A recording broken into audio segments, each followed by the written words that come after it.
మిమ్మల్ని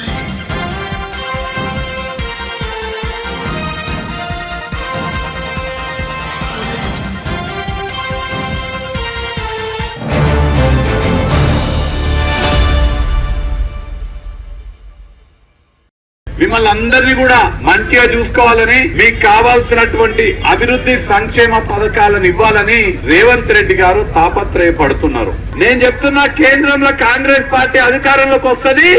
ఈడ అనిరుద్ రెడ్డి గారి అండతోటి మీకు ఫ్లైఓవర్ వేయించే బాధ్యత మేమందరం తీసుకుంటామని చెప్తున్నాం. మీ అకౌంట్ లో ప్రతి నెల 8,500 పడాలంటే, మీకు అందరికి ఉపాధి హామీ పథకంలో రోజు 400 రూపాయల కూలీ రావాలంటే, రైతులకి రుణమాఫీ జరగాలంటే, రైతులకి కనీస మద్దతు ధర రావాలంటే, మీ పిల్లలకి 1,00,000 రూపాయల ఉద్యోగం రావాలంటే, మీ సిలిండర్ 500 రూపాయలకి రావాలంటే, 10 లక్షల రూపాయల రాజీవ్ ఆరోగ్యశ్రీ పథకం రావాలంటే, ఇల్లు లేని మీ అందరికీ 5 లక్షల రూపాయలతోటి ఇందిరమ్మ ఇల్లు రావాలంటే, మీకు 4,000 పెన్షన్ రావాలంటే, ఇవన్నీ రావాలంటే మీరు చెయ్యి గుర్తు కోటేయాలి, నన్ను ఎంపీగా గెలిపియాలి. ఆస్తం గుర్తుకే